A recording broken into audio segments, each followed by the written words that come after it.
lo que nos motiva en esta cuarta semana, el título es Fomentando la cultura del cuidado para prevenir toda clase de abusos en entornos eclesiales. Concretamente hoy tenemos a Elizabeth Gareca.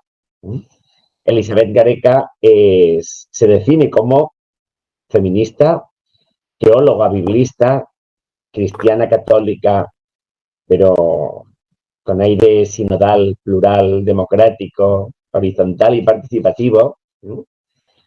Ella es licenciada en Ciencias Bíblicas en la Universidad Bíblica Latinoamericana y tiene una maestría en Estudios Teológicos en la UNA. Participa también en espacios de estudio, aportando cosas, por ejemplo, en un espacio de género y religión en Bolivia y en una agencia de cooperación holandesa que se llama Gente con una Misión, además de participar en otros colectivos. La sesión de hoy está titulada La violencia simbólica como raíz del abuso espiritual. Así que por mí, cuando quieras, Elizabeth, no sé si tú, Freddy, quieres decir unas palabras antes de que empiece Elizabeth. Sí, yo quiero agradecerle a Elizabeth, de verdad, su disposición siempre para acompañar estos procesos formativos de la familia claretiana. Es que ella es parte de la familia claretiana. La sentimos así como parte de la familia claretiana y nos alegra, nos agrada. Es un honor tenerte entre nosotros y gracias por aceptar siempre la invitación. Agradezco también al Centro Bíblico para que tengan vida de aquí de Costa Rica. Sé que Costa Rica ha dejado huella en tu formación bíblico-teológica y en tu experiencia de sororidades, como señalas muy bien. Esto entonces quiero resaltarlo y sobre todo pues valorar que hoy nos acompañes. Y solamente para conectar con lo que ayer escuchábamos, que no se nos olvide que tenemos un compromiso con la cultura del cuidado de la vida.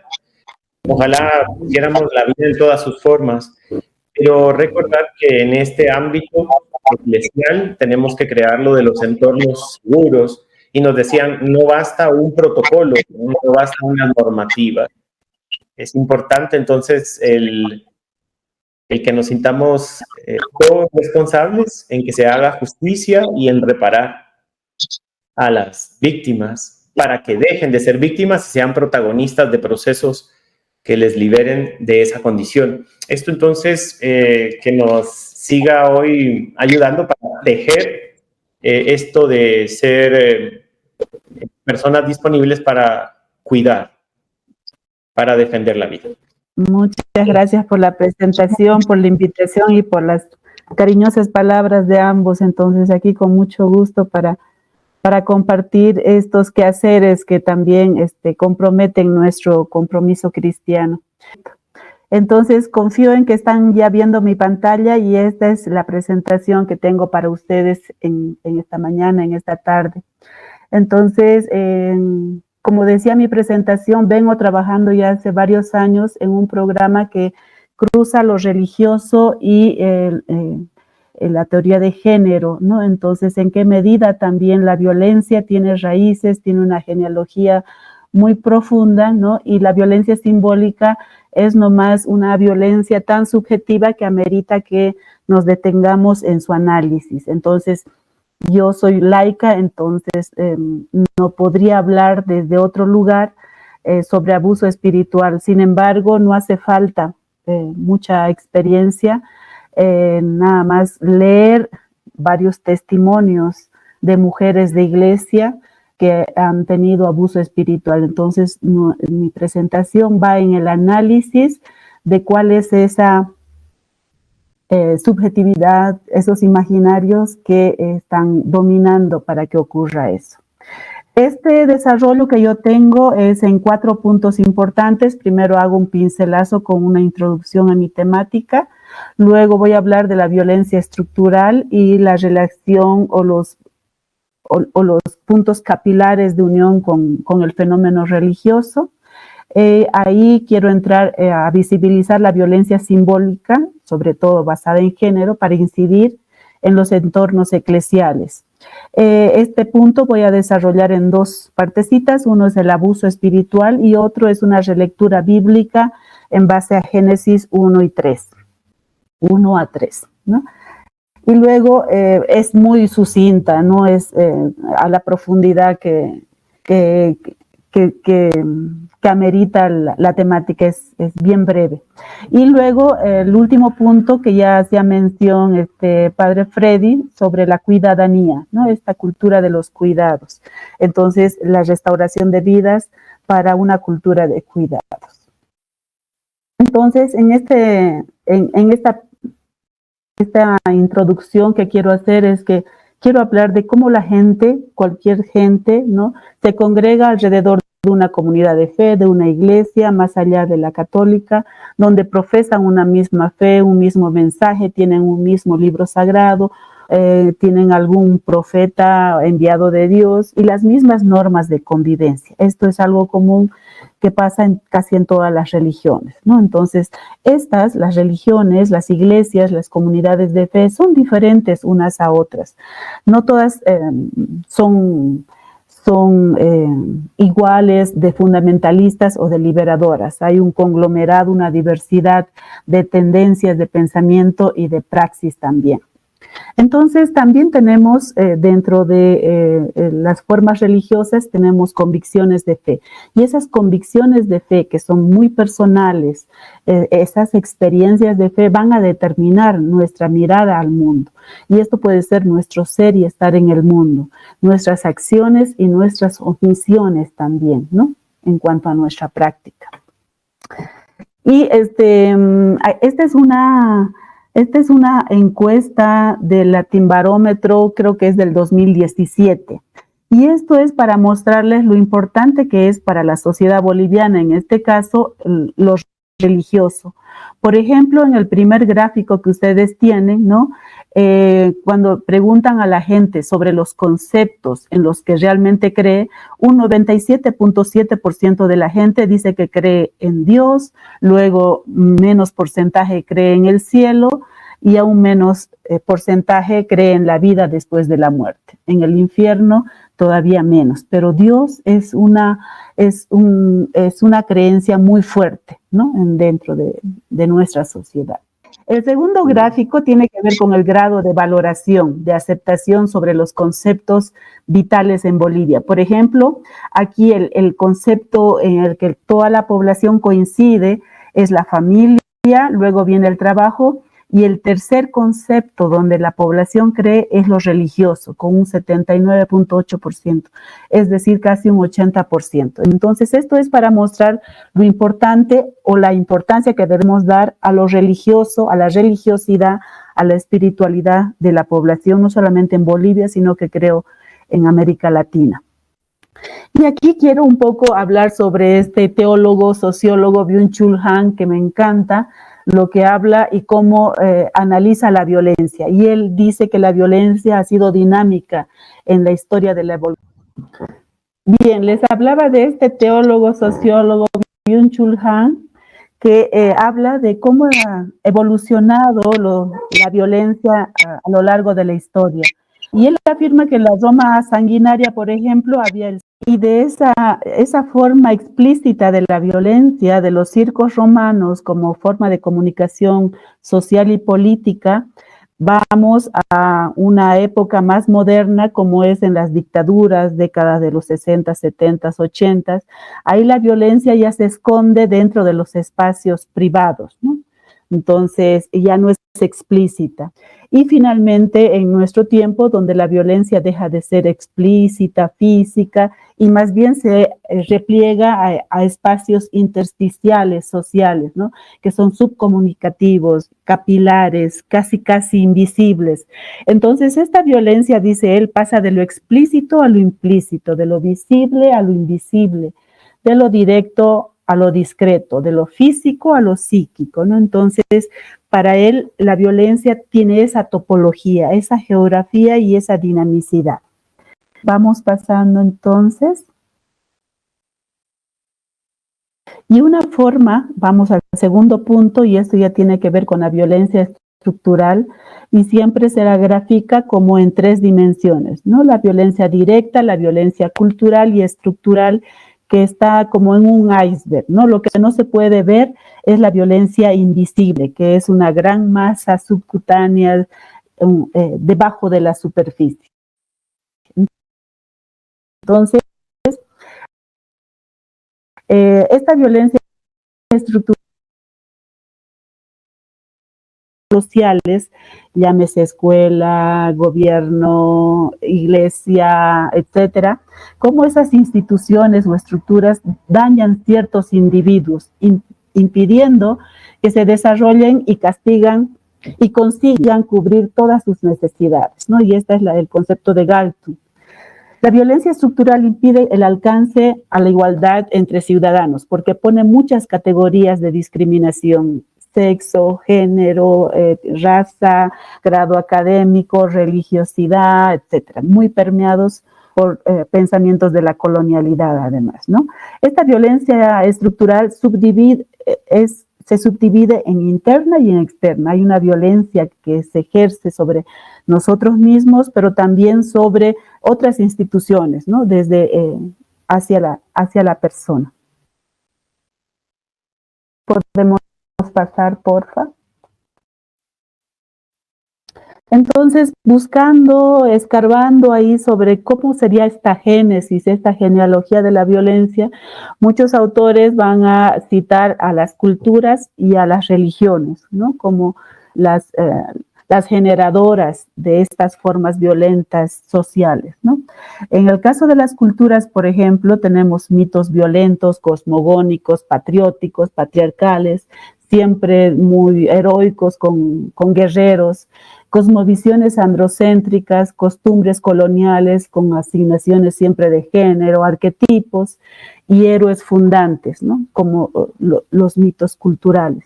Pero de la misma forma, las religiones también, a través de sus ritos y sus mitos fundantes, siempre va a haber líderes que interpretan la voluntad de las divinidades, ¿no? La voluntad de Dios. Va a haber libros sagrados siempre fraguados por una cultura violenta y patriarcal, ¿no? Son representaciones divinas, siempre masculinas, ¿no? Y hasta violentas. Y aquí también podemos citar fratricidios, feminicidio, etcétera, etcétera. Y ustedes dirán, pero ¿cómo acaso las culturas no son complementarias, igualitarias, pacíficas? Entonces, desde el feminismo comunitario se hace una autocrítica, ¿no? Porque a veces nos quedamos en la idea facilista de que todo el patriarcado, la violencia nos ha llegado con la colonización, con la evangelización, etcétera, con una iglesia patriarcal. Entonces, el feminismo comunitario va a plantear que no, que hay un entronque patriarcal, es decir, nuestras culturas ancestrales ya vienen con un matriz patriarcal, ¿no? Entonces, en 1492 hay un entronque patriarcal. La iglesia, la evangelización es patriarcal, pero también las culturas ancestrales eran patriarcales, ¿no? Y esto es un mandato de dejar de romantizar las culturas ancestrales, ¿no? Porque si mantenemos esta visión idealizada, tampoco habría nada que cambiar y solamente es lo que se decía, ¿no? Es la reserva moral de la humanidad, etcétera, etcétera. Y no es así, tiene que haber una visión autocrítica también de nuestras propias formas religiosas y espiritualidades. Bien, entonces siempre es necesario el análisis de esta violencia estructural en forma interseccional.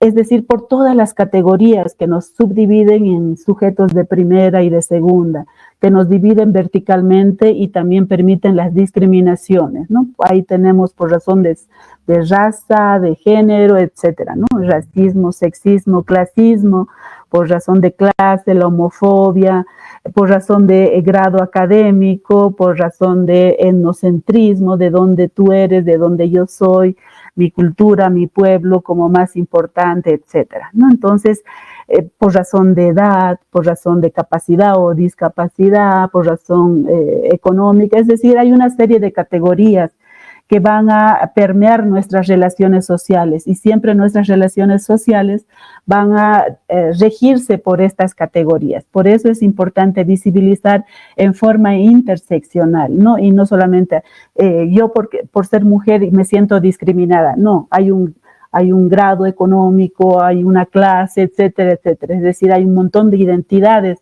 que también conforman nuestras relaciones humanas, ¿no? Entonces, es importante una mirada más integral, más holística de lo que es la violencia estructural. Entonces, aquí ya nos vamos yendo a las formas religiosas. Hay ciertas instituciones sociales como es la familia, la escuela, la iglesia, que socializan ciertas construcciones y estos imaginarios que van a dominar nuestras relaciones humanas, ¿no? Hay una normalidad, la sociedad te va a decir qué es normal y qué es anormal desde estos imaginarios sociales. Por lo tanto, va a haber privilegios y va a haber desventajas para ciertos sujetos, ¿no? Entonces, somos conscientes de que hay un sistema patriarcal, colonial, capitalista, extractivista, racista, colonialista, etcétera, etcétera. ¿Por qué? Porque esto van a determinar nuestro lugar social, desde donde enunciamos, hablamos, teologizamos, y es nuestro ser y estar en el mundo, ¿no? Entonces siempre van a estar basados en mitos, en narrativas culturales, religiosas y sociales. Entonces, por ejemplo, ya para dejar todas las categorías, irnos centrando en mi quehacer, que es lo de género. Entonces, por ejemplo, nada más para tener alguna idea, las tareas eclesiológicas o teológicas dentro de los espacios eclesiales siempre van a permanecer descompensadas, ¿no? ¿Y a qué me refiero con esto? Por ejemplo, hay una mayor carga de responsabilidad familiar y doméstica por la condición sexual, ¿no? Las mujeres se les endosa el cuidado, se les endosa la transmisión de la fe, se les endosa mucha carga, mucha responsabilidad social y de fe también.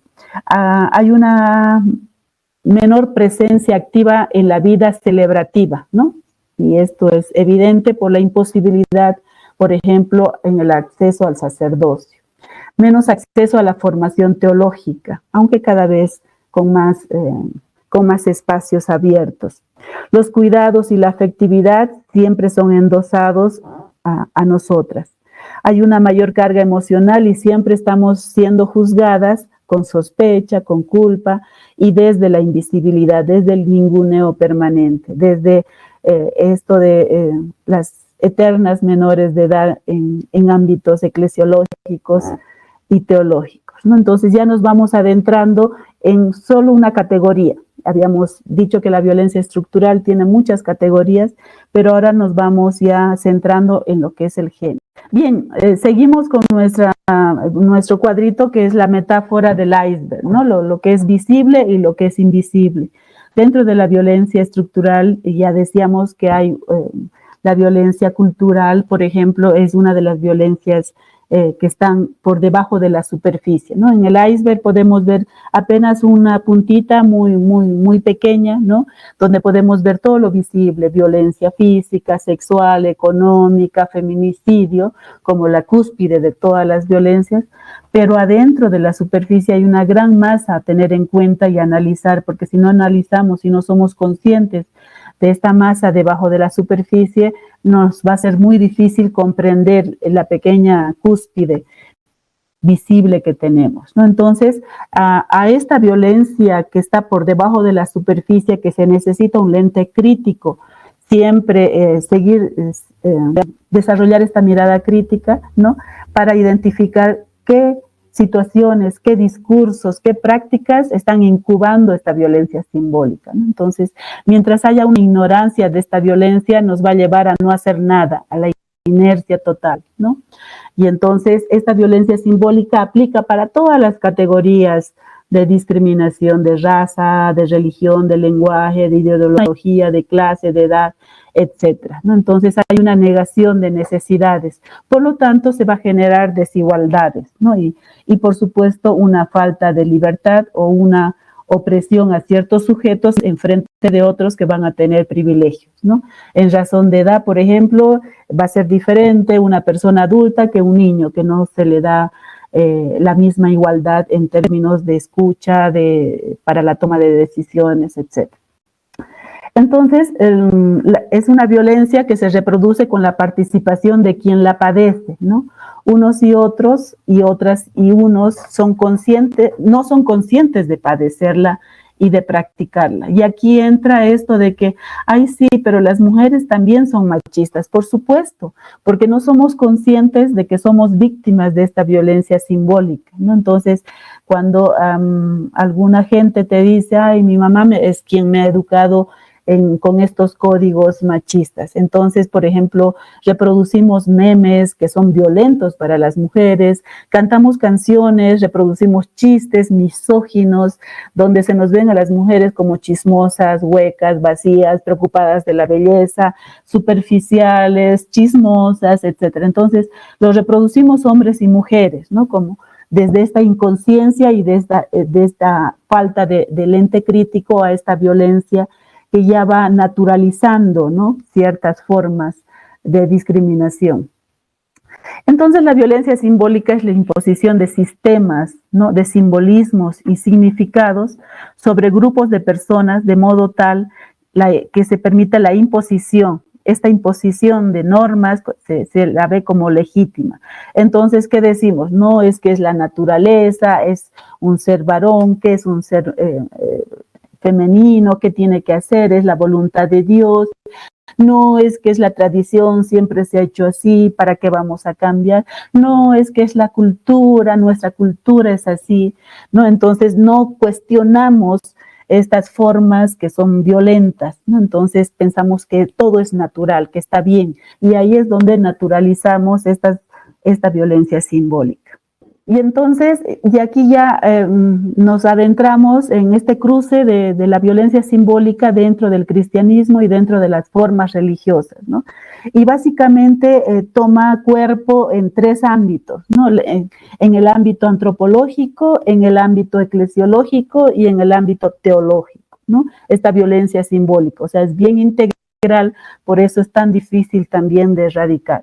Por ejemplo, en el ámbito antropológico siempre se va a afirmar la superioridad del género masculino sobre el femenino. Lo masculino es lo universal, es como que lo femenino es la excepción a la norma, ¿no? Es una otredad que no saben todavía cómo lidiar con el género femenino, ¿no? Es género. Entonces, en el ámbito teológico se justifica la diferencia sexual, por ejemplo, se justifica la subordinación y se justifica la culpabilización de las mujeres desde los textos bíblicos, desde cartas eclesiales, etc., ¿no? En el ámbito eclesiológico se impide el acceso digno, ¿no?, a las mujeres, a la gestión y a la toma de decisiones, ¿no? Estamos en la base, más no en los lugares donde se toman las decisiones. Entonces, esta visión integral de estos tres ámbitos, ¿no?, en donde ya se va naturalizando la violencia en el ámbito antropológico, teológico y eclesiológico. Y entonces decimos, la comunidad creyente, la eclesía, la iglesia, es una asamblea de fe, ¿no?, en donde todos profesamos una misma religiosidad. Pero siempre va a haber más presencia de mujeres, hay un 80% de mujeres, ¿no?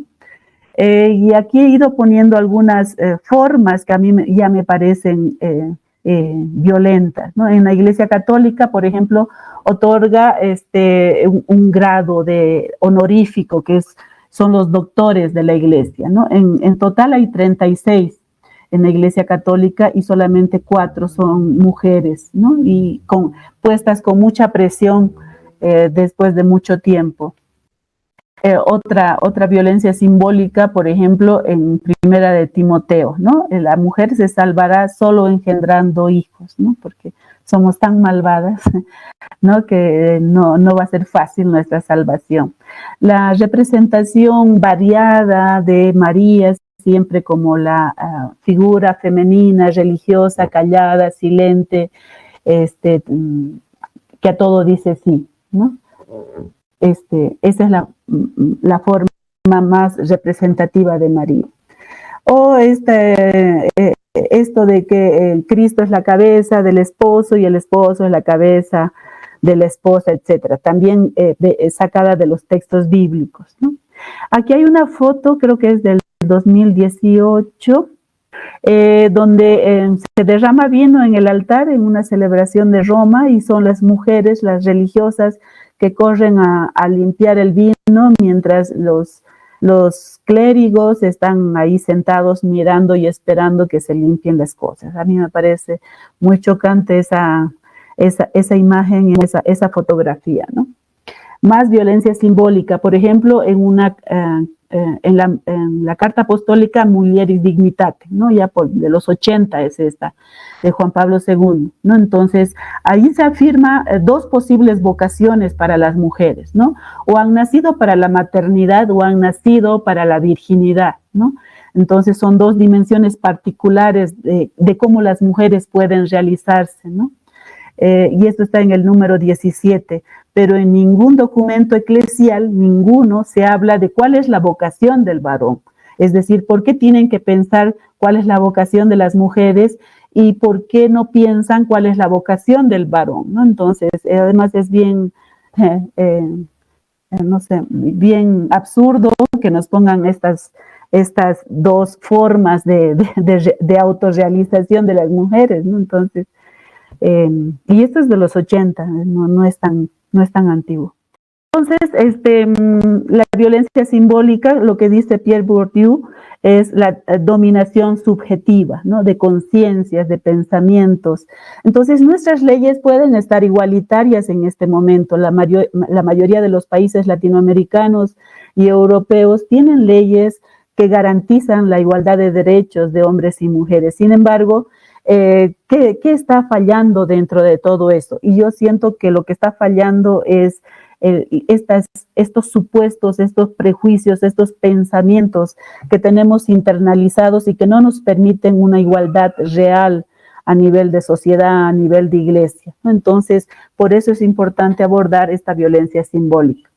Entonces, ¿cómo ocurre la construcción social de género? Me imagino que la mayoría ya lo ha visto en muchos ámbitos, ¿no? Dentro de un sistema patriarcal siempre va a haber una masculinidad hegemónica, ¿no? Y una feminidad hegemónica. ¿Qué se espera de un varón y qué se espera de una mujer de la sociedad, ¿no? Si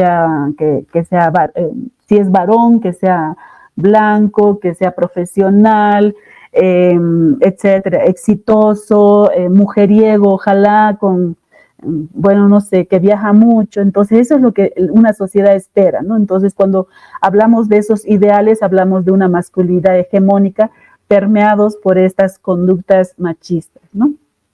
¿Y cuál es la feminidad hegemónica, no? Es esta idealización de las mujeres que lo entregan todo por amor, que tienen que casarse, tener hijos, ser abnegadas, ser sacrificadas, darlo todo por sus familias, o si son religiosas, estar ahí al servicio de la comunidad, de la congregación, etcétera, ¿no? Entonces son los ideales. Sin embargo, cada vez hay más pensamiento crítico de estas construcciones sociales y culturales sobre los hombres y sobre las mujeres. Entonces somos conscientes de que el género es consecuencia de un sistema patriarcal coercitivo, ¿no?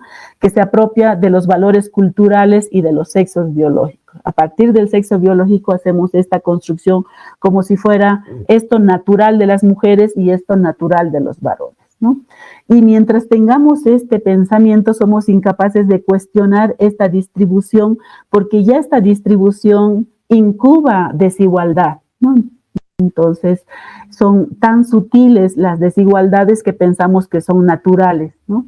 Entonces, existe una forma de dominación objetiva a través de leyes, a través de la fuerza, a través de la violencia explícita, pero también formas de dominación que son subjetivas, a las cuales tenemos que prestarle mucha atención. Entonces, ¿cómo conceptualiza este mismo autor, Byung-Chul Han, sobre la violencia simbólica, ¿no? dice, sin necesidad de violencia física de ninguna naturaleza, se ocupa de que se perpetúe la dominación de unos sujetos sobre otros, no solo de género, por si acaso. Entonces, el sí a la dominación no triunfa de un modo consciente, es bien inconsciente, es un reflejo, es pre-reflexivo. La violencia simbólica pone a un mismo nivel la comprensión de lo que es y la conformidad con el poder. Y aquí todas sabemos que nuestras relaciones están permeadas por relaciones de poder, ¿no? El poder no es abstracto, se da en nuestras relaciones humanas y sociales. Entonces se consolida la relación de dominación con gran eficacia, ¿no? Porque la muestra casi como naturaleza, es así, siempre lo ha sido así, y como un hecho, ¿no? Es así que nadie puede poner en duda o nadie puede cuestionar. Entonces aquí algunas ideas. Por ejemplo, el poder determina nuestras relaciones sociales, ¿no? Y este poder está dado por ciertas condiciones sociales de edad, de cultura, de sexo, etcétera, lo que hablábamos en la violencia estructural. En este caso, si hablamos de género, las víctimas, que son mujeres, aunque no solamente mujeres, hay varones que no se acomodan a este molde cultural, que también sufren violencia de otra naturaleza, ¿no? Entonces, las víctimas, en este caso mujeres, ¿no?, participan activamente en la reproducción de un modelo de género que es injusto y que genera desigualdad. La religiosidad cristiana, aquella sobre todo fundamentalista, tradicional, ¿no?, es el que más ha motivado estos roles de género. Y estos roles de género están dados con desigualdad, con inequidad. Por lo tanto, hay que deconstruir para volver a construir esa igualdad que es la del reino de Dios, la de la dignidad humana, ¿no? Las teologías tradicionales, institucionales, eclesiales, son silentes y no hay una denuncia clara sobre la situación de la violencia basada en género, ¿no? Y hasta cómplice con el silencio, ¿no?, de estas formas de violencia. Entonces, bueno, esto ya les he dicho, cómo somos vistas las mujeres desde esta categoría machista y patriarcal, como malvadas, charlatanas, mentirosas, contradictorias. Muchos santos han dicho que somos como humanos, que nos falta evolución, somos peores que el demonio, ¿no? No lo digo yo, sino que uno lo encuentra en la literatura. Se las considera un mal necesario, ¿no?, como que no te queda de otra, y somos culpables de todo el mal, ¿no?, de la entrada del pecado al mundo, ¿no? Y por eso desde el imaginario merecemos maltrato, ¿no? Rita Segato es quien hace varios estudios sociológicos con presos por violencia, por agresión sexual, y entonces el pensamiento de estos presos es que estaban moralizando, las han matado porque son sujetos que necesitan de que les moralizan, de que les castiguen, ¿no? Y que les enseñen lo que es la moral. O sea, es terrible. Entonces, ¿y cuáles son las imágenes idealizadas de esta feminidad que les decía? Calladas, discretas, bien sumisas, obedientes, limpias, caseras, laboriosas, ¿no?, hacendosas, trabajadoras, cuasi invisibles, ¿no? Son alabadas en himnos, en cantos, en dichos populares.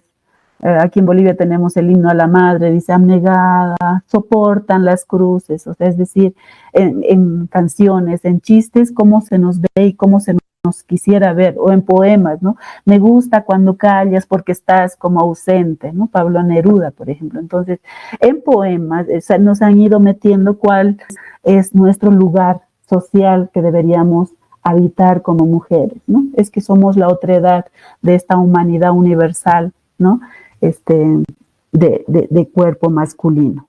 Entonces, hay algunas estrategias para esta violencia simbólica dentro del ámbitos eclesiales. Por ejemplo, una permanente invisibilidad, es decir, un ninguneo permanente, eternas menores de edad. Necesitamos que nos lo piensen, necesitamos que nos ayuden a discernir las cosas, ¿no? La culpabilización, hay discursos de pecado y de tentación que todavía nos pesan mucho. y la sublimación, ¿no? La maternidad y la virginidad como valores ideales para las mujeres. Pero entonces nosotras pensamos, mientras las mujeres no tengamos un lugar digno dentro de espacios eclesiales, los varones tampoco estarán en el lugar que les corresponde, porque necesitamos como equilibrar, ¿no? Necesitamos ponernos a un mismo nivel desde esta dignidad humana que nos compete a hombres y mujeres.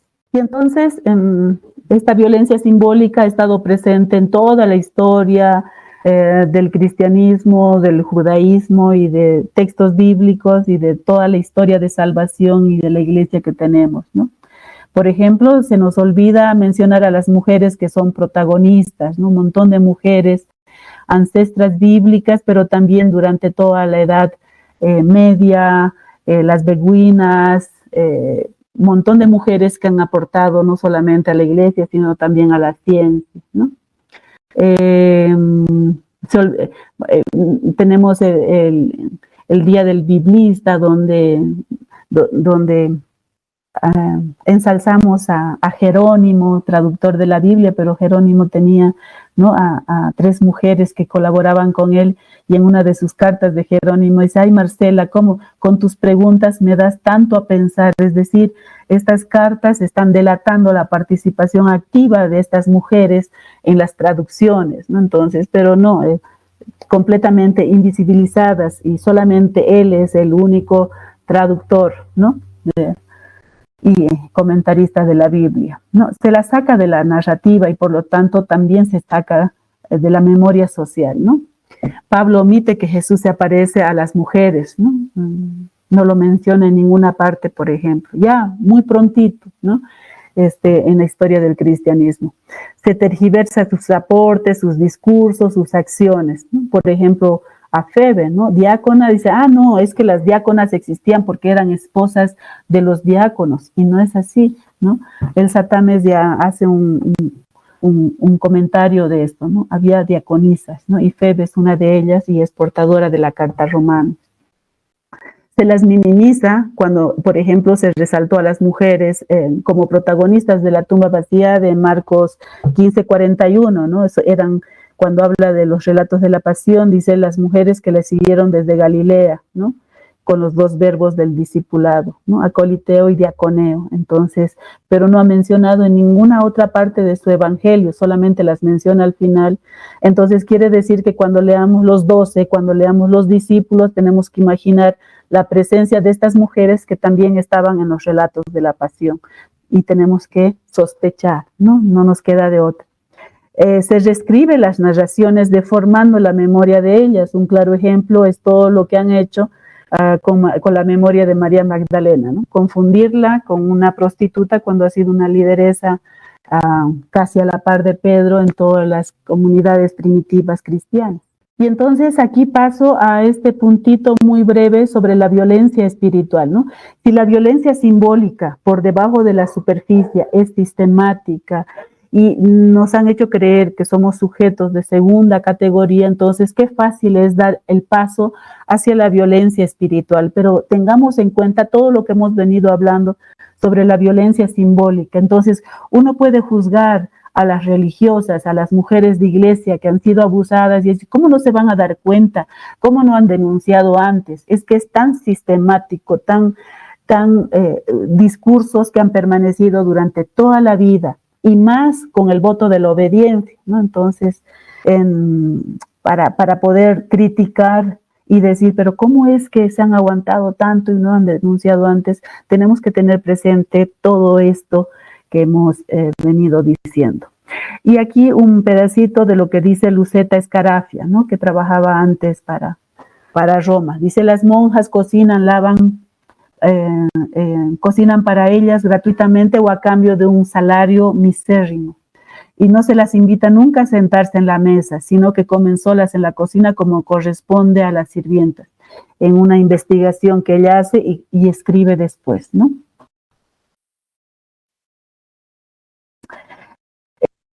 Para llegar al abuso espiritual es necesario un abuso sistemático desde las relaciones de poder, vidas que son precarizadas de parte de los clérigos. Y estos clérigos siempre se ostentan el título de representantes de Dios, ¿no?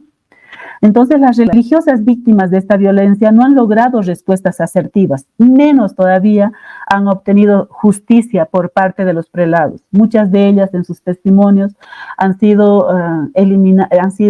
rechazadas de sus congregaciones, ¿no? Eliminadas, o sea, de la forma más cruel y de la forma más injusta. En muchos casos obligadas a abortar, a dimitir y expulsadas de sus congregaciones, por lo que detentan la autoridad eclesial. No aplicaron la justicia porque hay un voto de obediencia que media estas relaciones, ¿no? Entonces, todo esto es un abuso espiritual.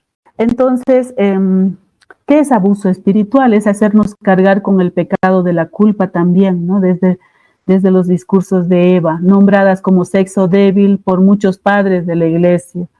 Es minusvalorar nuestra experiencia religiosa y habernos enviado a las hogueras por brujas y herejes, ¿no?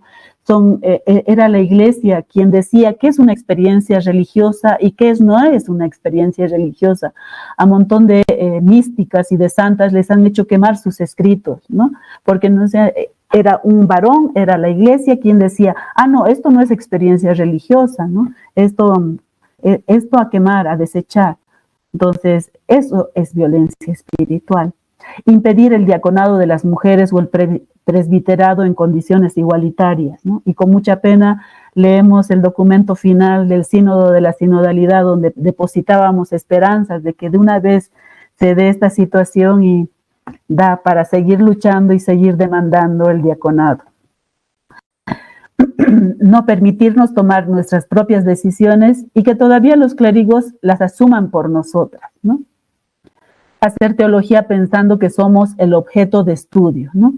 El mismo Papa Francisco decía, no, es que se necesita una teología de la mujer, y la teología feminista lleva desde los años 70 en pleno desarrollo, pero entonces parece que lo que quería decir es que necesitan pensar ellos, sentarse a pensar en los presupuestos teológicos, pero para seguirnos tomando como objeto de estudio, ¿no?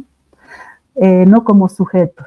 Entonces, asumir una iglesia piramidal, patriarcal, ¿no? Gerontocrática, tomar decisiones en los diferentes sínodos por toda la iglesia, ¿no? Sin permitirnos voz y voto. El sínodo de la familia, no había una mujer, ¿no?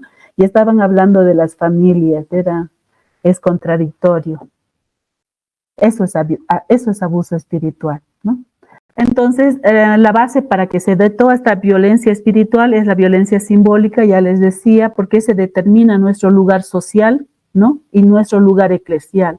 Por eso demandamos, ¿no? Cambios urgentes a la sociedad, pero también a nuestra iglesia de la que formamos parte. Aquí voy a mi segundo punto, del punto 3, y lo que voy a hacer brevemente es hablar desde cómo aporta la Biblia para el análisis de una forma liberadora, ¿no? En esta diapositiva es cómo es tomada la Biblia desde formas fundamentalistas. Entonces, decir primero que la Biblia no es un fetiche, ¿no? Como una imagen sagrada que provee la salvación, ¿no? Hay que interpretarla con algunas herramientas. Para mucha gente la Biblia todavía está, la interpretación todavía está secuestrada por algunos discursos religiosos, ¿no? Y quién tiene el derecho y los micrófonos y los andenes, creo que se llaman, ¿no? Donde pueden hablar. Entonces ellos son quienes nos lo tienen que descifrar y nos lo tienen que interpretar. La gente sencilla, ¿no? A pesar de la lectura popular de la Biblia en nuestra América Latina, ¿no? Fieles y creyentes, todavía nos faltan más herramientas para poder interpretar críticamente los textos bíblicos, porque es necesario contrarrestar esta historia universal masculina, ¿no? Recurrir a los métodos histórico-críticos, gracias a Dios, ya está dentro de los documentos eclesiales, ¿no? Como permitidos, pero también nos motivan a usarlos en nuestra interpretación bíblica, ¿no? Y estas nos ayudan a sospechar de estas interpretaciones fundamentalistas, literalistas, ¿no? Y siempre vamos a situar al texto bíblico alejado de los dogmas doctrinales, ¿no? Dogma de la virginidad, hay muchos dogmas que nos perjudican. Entonces, nos vamos a regir al texto bíblico. Entonces aquí quiero hacer un breve pincelazo de Génesis 1 y 3, que ha sido uno de los textos que más se ha utilizado para este lugar subordinado que nos han delegado, nos han endosado a las mujeres, ¿no? Entonces, un poco vamos a hablar de la malvada Eva o de la sabia Eva, ¿no? Entonces, Eva es una de las mujeres más tergiversadas y calumniadas de la historia. ¿Cómo podemos aportar para limpiar ese nombre, para reivindicarlo en nuestras luchas de mujeres, de igualdad, etcétera? Entonces, en primera instancia, Génesis 1 y 3 no es un relato histórico, no son personajes históricos, es un relato mítico para explicar orígenes del mundo, situaciones cotidianas, etc. Génesis 1 ha sido usado, por ejemplo, como un freno a la ciencia, ¿no? Estas dos tendencias de evolucionista o creacionista. Entonces, se ha leído Génesis 1 como si fuera histórico, como si fuera real y sin tomar en cuenta su género literario. En Génesis 2 y 3, por ejemplo, que narra los orígenes de la humanidad, el segundo relato de la creación, visibiliza o demuestra una antropología negativa, patriarcal, ¿no? ¿Cuál es el lugar del varón? Y ahí se narra la maldad originaria de la mujer, ¿no? Le ha llevado a su natural inferioridad, ¿no? Por ser ella quien peca primero. Por ejemplo, en escritos rabínicos que son extrabíblicos, ¿no? Se reconoce a Lilith como la primera esposa de Adán, ¿no? Eso no es canónico, pero sí están muchos escritos de los rabinos. Entonces, ¿qué se dice de ella? Se dice que al ser independiente frente a la Eva sometida, se ha como convertido como una especie de demonio, ¿no? Por haberse revelado al lugar de las mujeres, a esa inactividad en lo sexual, por ejemplo, ¿no? Entonces, esto ha servido para decir que Eva sí ha sido obediente, por lo tanto podemos aprender de Eva esa lección de obediencia. Entonces, Eva debe leerse dentro de su contexto cultural y patriarcal. Es importante tenerlo en cuenta. Los dos relatos de la creación, ¿no? Son diferentes y a veces no los distinguimos, ¿no?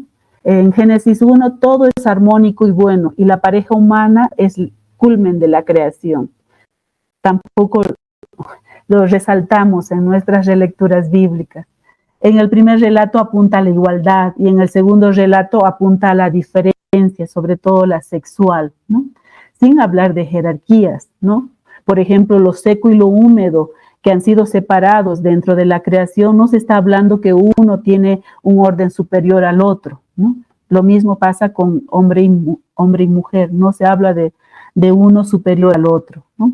El hecho de la frase de crezcan y multiplíquense es un mandato divino que se da al varón y a la mujer en cuanto a humanidad, no en cuanto a roles de género, ¿no? A tomar en cuenta también en nuestras relecturas bíblicas.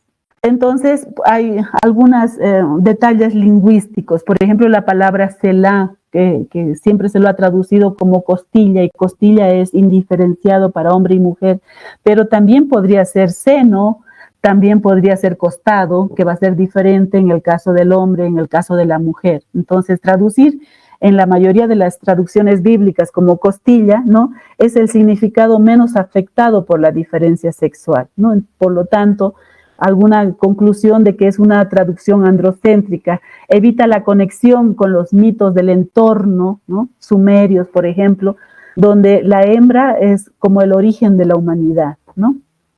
Esta ayuda que Dios crea para el hombre, en hebreo Eser, ¿no?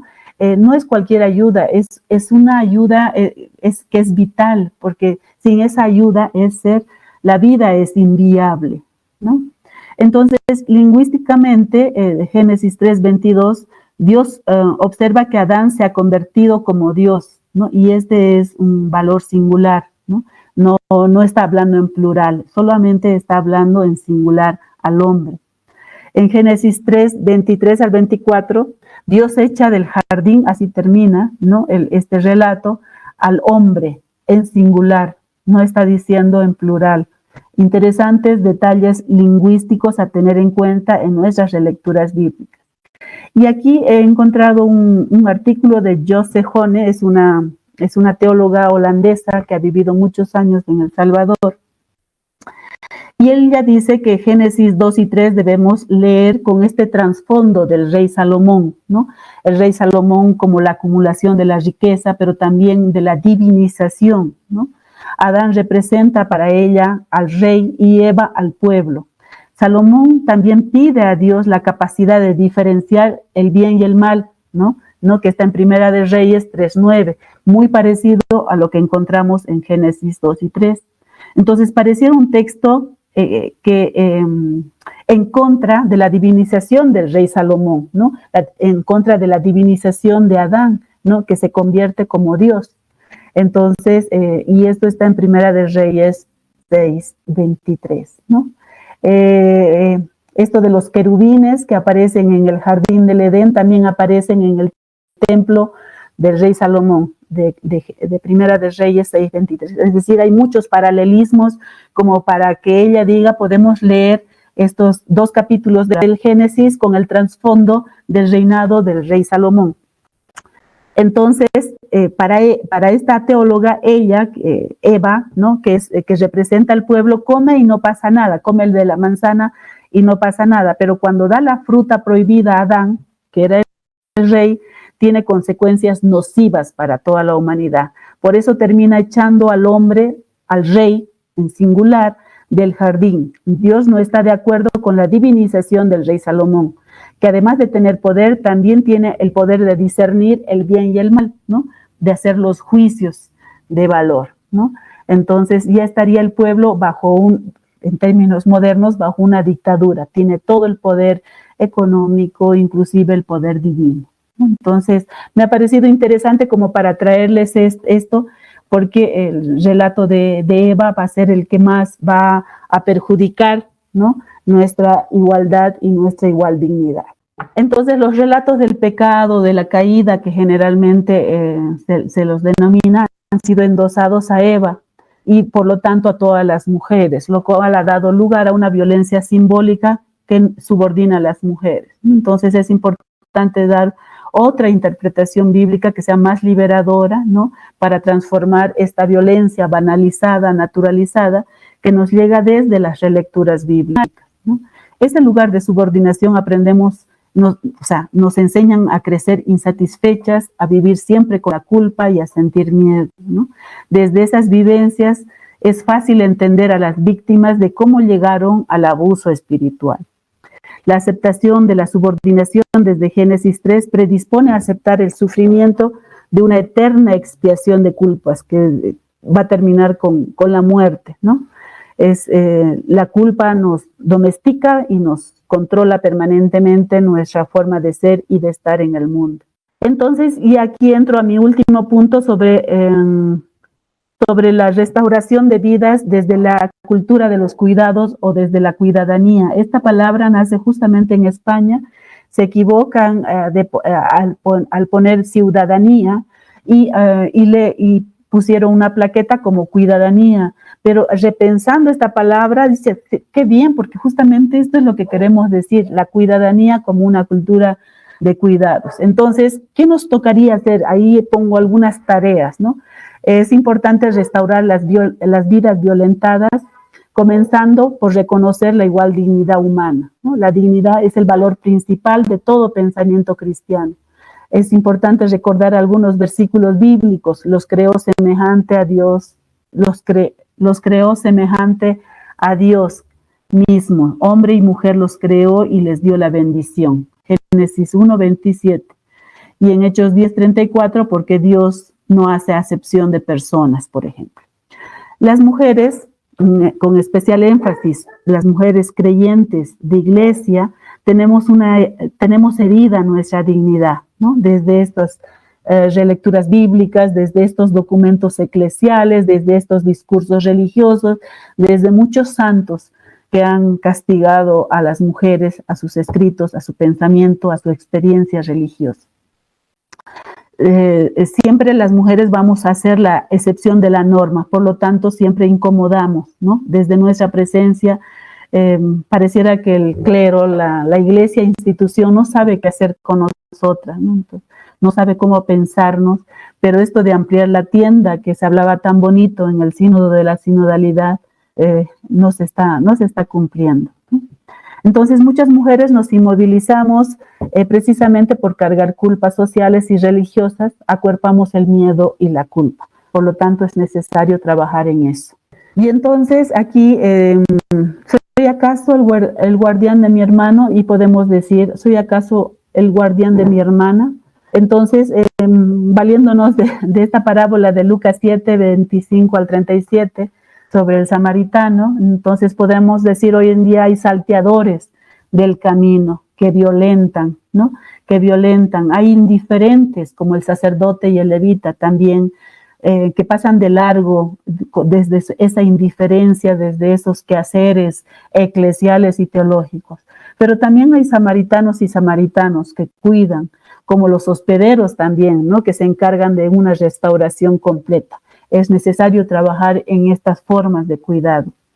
Entonces, en la cultura de la cuidadanía, entonces se trata de nuevos hombres y mujeres que se entretejen para aproximarse, inclinarse, curar, ayudar, incorporarse, ceder las cabalgaduras, en el caso del samaritano de su asno, ¿no?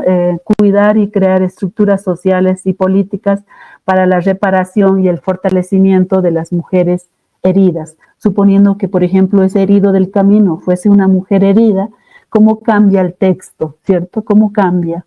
Entonces, el Papa Francisco, desde su encíclica Laudato Si, pone al magisterio la tarea del cuidado, ¿no? Y abre un diálogo con todos para buscar juntos el camino de una liberación.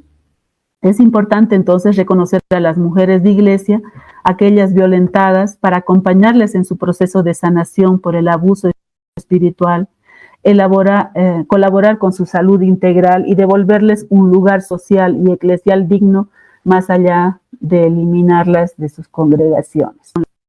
Hacerse cargo de la cuidadanía y la restauración también implica entrar en diálogo con ellas desde la pregunta, ¿qué quieres que haga por ti? ¿No? De Marcos 10:51, y que se les devuelva el protagonismo que tenemos también dentro de la historia de la salvación. Los y las teólogas debemos insistir en religiosidades liberadoras, pensantes y dialogantes. El quehacer cristiano debe comprometerse con la justicia de género desde lo cotidiano, ¿no? Hay una dinámica de los sistemas de dominación y cómo estos rizomas de estos sistemas injustos nos alcanzan a todos y todas, porque nadie puede decir, yo ya estoy deconstruido, ya soy igualitario, equitativo. No, es una permanente deconstrucción porque son socializaciones de toda nuestra vida, entonces nos cuesta mucho, ¿no? Deconstruirnos y volvernos a recrear. Debemos cuestionar el poder, desde qué lugar del tejido social hablamos, creemos y vivimos, ¿no? Revisar qué privilegios cada persona, cada sujeto tiene, pero también qué opresiones tiene. Preparándonos en la deconstrucción de las formas violentas que nos habitan, porque a todos nos habitan formas violentas, ¿no? Y en la reconstrucción de nuevas vivencias para una cultura de paz, que para mí cultura de paz es el reino de Dios, es el banquete para todos y todas, es el lugar digno que nos compete y que nos sana cuando realmente lo ocupamos. Y aquí es una oración de perdón que, bueno, la hago. Quería hacerlo al final, pero como esto de compartir la pantalla se ha hecho tan complicado, Dios de amor, predicamos una teología de la no violencia y la paz, pero reproducimos acciones violentas, explícitas e implícitas. Perdona nuestra falta de coherencia y responsabilidad cristiana. Dios de amor, de muchas maneras perpetuamos en nuestra comunidad eclesial, iglesia, ¿no? El mismo sistema jerárquico que promueve la dominación y el abuso de poder. Perdona nuestra inacción y nuestra falta de visión crítica. Dios de amor, en muchas ocasiones seguimos utilizando la Biblia como un instrumento de opresión y justificamos acciones de violencia. Perdona nuestro apego a la tradición y nuestras malas interpretaciones bíblicas alejadas de tu mensaje de amor y liberación. Dios de amor, como iglesia muchas veces no queremos escuchar a las víctimas o no hacemos justicia que nos compete, favorecemos al abusador, haciéndonos cómplices de este pecado. Perdona nuestra complicidad con los sistemas de poder y de muerte. Cuando no nos involucramos en las realidades temporales, cuando no creemos y no intervenimos a tiempo, seguimos produciendo más víctimas. Perdona nuestra falta de compromiso con la justicia y con la misericordia. Amén. Creo que eso es todo lo que he traído para ustedes hoy. Muchísimas gracias por su atenta escucha. Espero que haya salido muy bien. Muchas gracias, Elizabeth. Yo creo que se ha entendido muy bien. Supongo que se ha visto bien el compartir la pantalla, lo veíamos grande. Yo creo que ha sido muy clara, se ha entendido muy bien, pese a que a ti no te veíamos, se entendía muy bien lo que explicabas. Muy interesante y muy, no sé si decir inquietante, pero por lo menos removedor, ¿eh? Yo mismo me siento removido por todo lo que has dicho y tengo ganas de pasar esto mismo, esta charla, a mucha gente que ahora se me ocurre. Muchísimas gracias.